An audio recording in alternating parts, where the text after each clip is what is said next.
مولاي صل وسلم دائما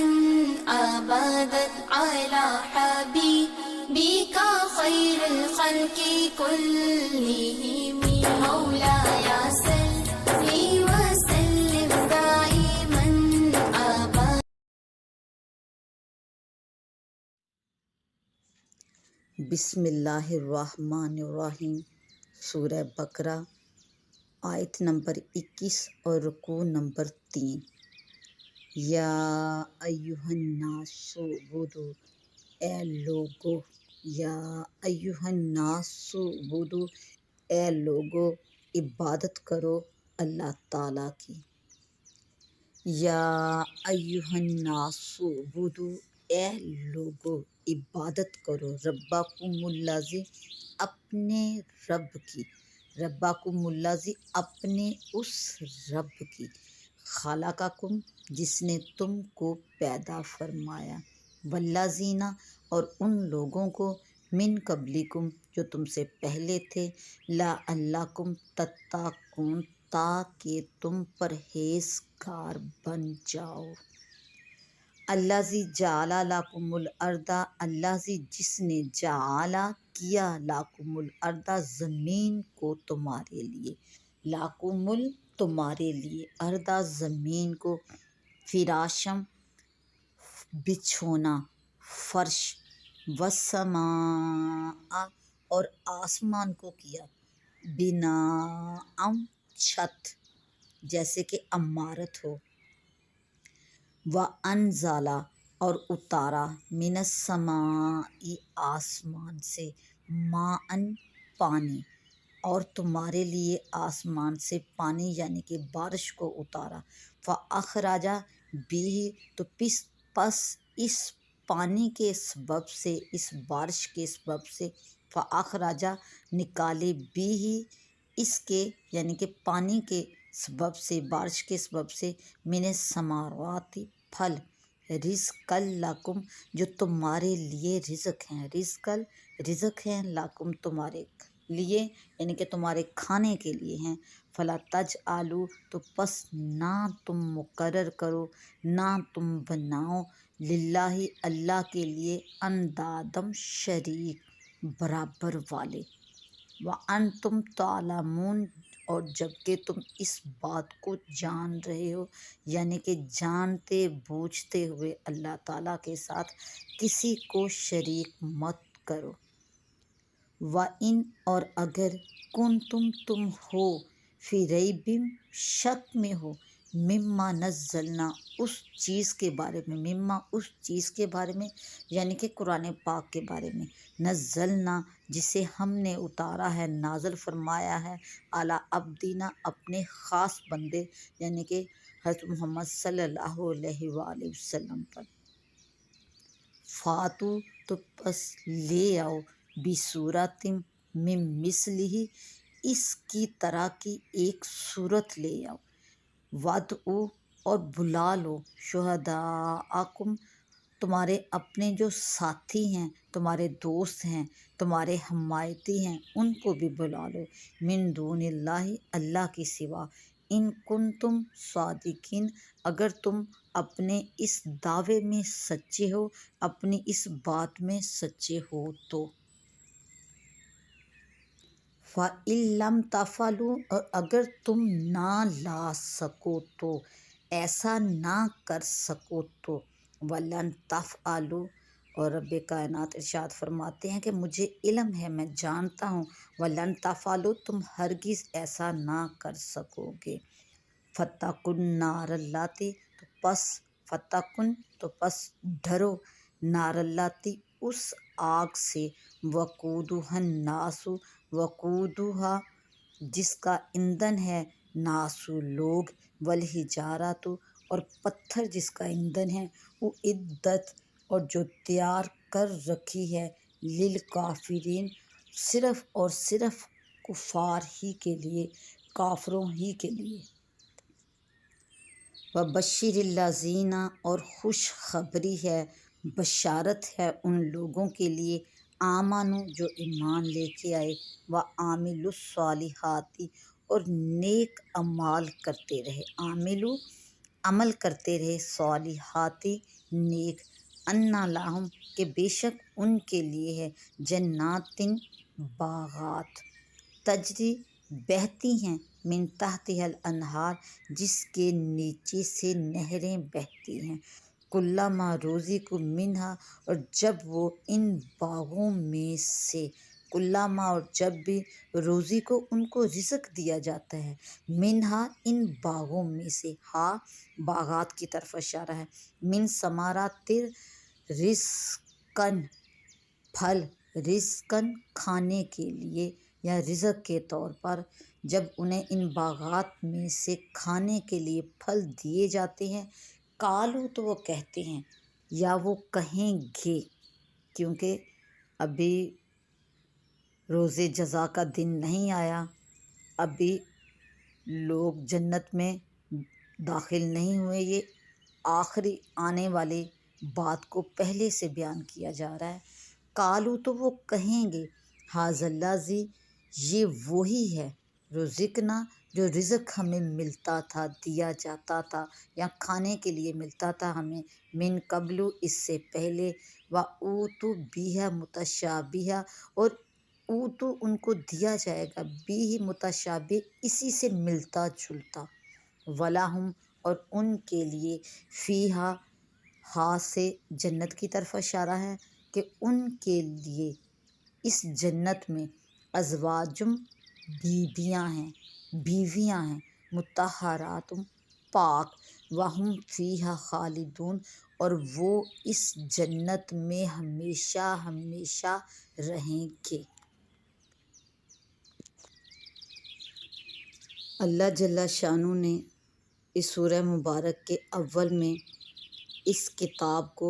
متقین کی ہدایت کا سرچشمہ قرار دیا،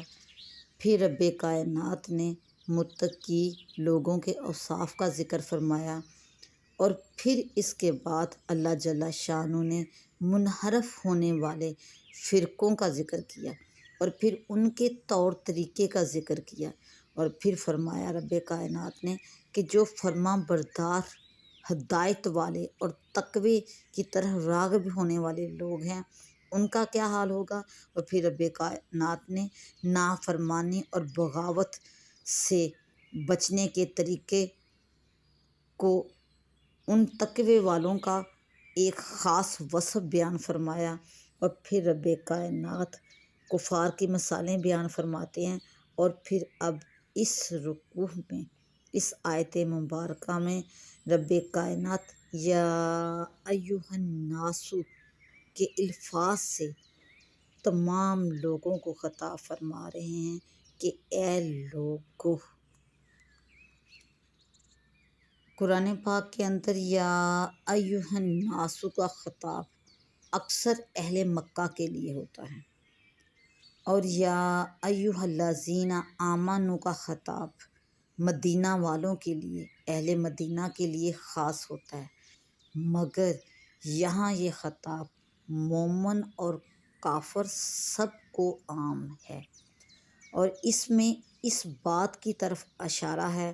کہ انسانی شرافت اسی میں ہے کہ آدمی تقوی حاصل کرے اور مصروف عبادت رہے، اور عبادت کے ساتھ ساتھ اللہ تعالیٰ کی اطاعت اور تعظیم بھی کرے، اور جو بندہ اپنی عبادت اور معبود کی تعظیم کا اعتراف کرتا ہے، یعنی کہ جو بندہ اپنی عبودیت اور معبود کی تعظیم کا اعتقاد اور اعتراف اپنے دل کے اندر رکھتا ہے، تو گویا وہ بندگی کے ساتھ اپنے آپ کو اور زیادہ نکھار رہا ہے۔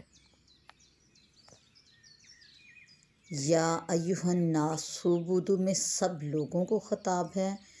گویا کہ جو بندے ایمان والے ہیں، جب وہ اسلام لا چکے ہیں، ایمان کے اندر داخل ہو چکے ہیں، تو رب کائنات کے لیے ان پر حق ہے کہ وہ اللہ تعالیٰ کی عبادت کرے، اور کافر لوگوں کو خطاب اس لیے ہے کہ جب جو اللہ تعالیٰ نے نعمتیں دی ہیں ان کو، ان کا حق ادا کرنا ہے، تو ایمان میں شامل ہونا ان کے لیے ضروری ہے، اور ایمان اور اسلام میں شامل ہونے کے لیے پہلے ان کو اپنے کفر سے دستبرداری حاصل کرنی ہوگی، یعنی کہ کفر کا انکار کر کے رب کائنات کو مان کے پھر وہ اللہ تعالیٰ کی عبادت کے حقدار ہوں گے۔ رب کائنات نے اللہ جل شانہ نے اس آیت مبارکہ میں سب کو خطاب کر کے پھر اپنی صفات کہ رب وہ کون سا رب، وہ رب جس نے تم کو پیدا کیا، ایک احسان بتا رہے ہیں۔ رب کائنات فرما رہے ہیں دوسرا تمہارے آباء و اجداد کو، اور پھر رب کائنات وجہ پیدا بھی کہ تمہیں اس لیے پیدا کیا تاکہ تم اللہ تعالیٰ کی فرما برداری کرو، لعلکم تتقون، اور جن چیزوں سے رب کائنات نے منع فرمایا ہے ان سے رک جاؤ۔ پھر رب کائنات اس میں ارشاد فرما رہے ہیں اللہ ذی جعل لکم الارض فراشا، کہ وہ رب جس نے اس زمین کو تمہارے لیے فرش بنا دیا ہوا ہے، اور اس آسمان کو چھت عمارت کے طور پر بنایا ہے کہ تم آسانی سے اس کے اندر رہ سکتے ہو، اس کے نیچے رہ سکتے ہو۔ انزل من السماء، اور پھر رب کائنات نے اس فرش، اس زمین کی حیات کے لیے اور تمہاری حیات کے لیے آسمان سے پانی نازل فرمایا ہے، اور پھر رب کائنات نے ارشاد فرمایا کہ یہ پانی ہی تمام رزق کا سبب ہے، کہ اسی پانی کے سبب سے اللہ تعالیٰ اس زمین کو زندگی عطا فرماتے ہیں، اور جب یہ زمین اس پانی کے سبب سے زندہ ہوتی ہے تو اس میں سے طرح طرح کے پھل نکلتے ہیں۔ اور پھر رب کائنات ارشاد فرما رہے ہیں کہ اس کا بدلہ رب کائنات تم سے کیا مانگ رہے ہیں، فَلَا تَجْعَلُوا لِلَّهِ أَنْدَادًا، کہ تم اللہ تعالیٰ کے ساتھ جانتے بوجھتے ہوئے کہ صرف اللہ ہی کی ذات واحد ہے، کسی کو شریک نہ ٹھہراؤ۔ اور پھر رب کائنات اس کلام پاک کی طرف اشارہ فرما رہے ہیں کہ یہ کلام پاک جو ہم نے اپنے خاص بندے حضرت محمد مصطفیٰ صلی اللہ علیہ وسلم پر نازل فرمایا ہے، اگر تمہیں اس میں کسی قسم کا بھی کوئی شک ہے، اس کلام کا اللہ تعالیٰ سے نازل ہونا، اللہ تعالیٰ کی طرف سے نازل ہونا اپنے خاص بندے پر، اس میں تمہیں کسی قسم کا بھی کوئی شک ہے، تو پھر اللہ تعالیٰ نے چیلنج کیا کفار کو کہ تم اس جیسی ایک صورت ہی بنا کر لاؤ جو فصاحت میں، بلاغت میں، حسن نظم ترتیب میں اور علم غیب کی خبریں دینے میں قرآن پاک کی مثل ہو۔ اور پھر رب کائنات نے ارشاد فرمایا کہ تم ہرگز ایسا نہیں کر سکتے، کہ رب کائنات اپنے علم کے ذریعے سے پہلے سے خبر فرما رہے ہیں کہ تم ہرگز ایسا نہیں کر سکو گے کہ تم اس کلام پاک کی مثل کوئی صورت لا کے دکھا سکو۔ اور رب کائنات ارشاد فرما رہے ہیں کہ تم ایسا نہیں کر سکتے اور نہ ہی اس طرح کی کوئی صورت بنا کے دکھا سکتے ہو۔ تو رب کائنات ارشاد فرماتے ہیں کہ اگر نہ کر سکو تو پھر اس کے انجام سے ڈرو، اس کے انکار کرنے سے جو سزائیں ملیں گی ان سے ڈرو، کہ اس کے انکاری کے لیے اللہ جل شانہ نے جو اس کلام پاک کا اور جس بندے پر یہ نازل فرمائی گئی اس کا انکار کرتے ہیں تو ان کا انجام اور ان کی سزا کے لیے جو جہنم اللہ تعالیٰ نے تیار کر رکھی ہے، جو کہ انسانوں اور پتھروں سے اس کی آگ بھڑکتی ہے، تیار کی جا چکی ہے، اس آگ سے ڈرو، اس جہنم سے ڈرو، اور اپنے جو منافقت دل کے اندر موجود ہے اور جو زبان پر انکار ہے اس کو اقرار میں بدلو اور اپنے دل کو منافقت سے پاک کرو۔ پھر رب کائنات جو اس کلام پاک کا من اللہ ہونا مانتے ہیں، جو نبی کریم حضرت محمد مصطفیٰ صلی اللہ علیہ وسلم کے فرما بردار ہیں ان کے لیے خوشخبری سنا رہے ہیں۔ وبشر الذین آمنوا کہ خوشخبری ہے ان انسانوں کے لیے، آمنو جو ایمان والے ہیں، جو ایمان لا چکے، اسلام کے گھر میں داخل ہو چکے اور اپنے اعمال کو انہوں نے اللہ تعالیٰ کی رضا والے اعمال، اللہ کے محبوب حضرت محمد مصطفیٰ صلی اللہ علیہ وآلہ وسلم کی رضا والے اعمال بنا لیا ہے، تو رب کائنات ان کا انجام فرما رہے ہیں کہ ان کے لیے باغات تیار کیے ہوئے ہیں، اور ایسے باغات جن کے نیچے سے نہریں بہتی ہیں، اور ان باغات میں جب ان کو رزق عطا فرمایا جائے گا تو اس پھلوں کو دیکھ کے، اس رزق کو دیکھ کے وہ ایسے کہیں گے کہ جیسے یہ تو ہمیں وہی معلوم ہوتے ہیں جیسے ہم دنیا کے اندر ان کو اس طرح کا رزق، جیسے کہ جو جنت کے اندر جو سیب ہوں گے، جو انار ہوں گے، جو کیلے ہوں گے، ان کی شکلیں بھی جو یہاں کی ہے، تاکہ انسان حیران نہ رہ جائے کہ پتہ نہیں یہ کون سی چیز ہے، کیونکہ انسانی فطرت ہے کہ جو چیز، جو ذائقہ، جو ٹیسٹ اس کی زبان نے پہلے لیا ہوتا ہے وہ دوبارہ اسی کی طرف مائل ہوتا ہے۔ تو ان کی شکلیں اور صورتیں دنیا والے رزق یعنی کہ پھلوں کے ساتھ مل رہی ہوں گی، لیکن وہ ذائقے میں اس سے کئی گنا زیادہ مزیدار ہوں گے۔ تو جب ان کو یہ ملے گا، ان سے ملتا جلتا ملے گا، تو وہ یہی کہیں گے کہ یہ تو وہی رزق ہے جو دنیا میں بھی ہمیں ملتا تھا۔ اور پھر رب کائنات ارشاد فرماتے ہیں کہ ان کے لیے اس جنت میں پاک بیویاں بھی ہیں، اور پھر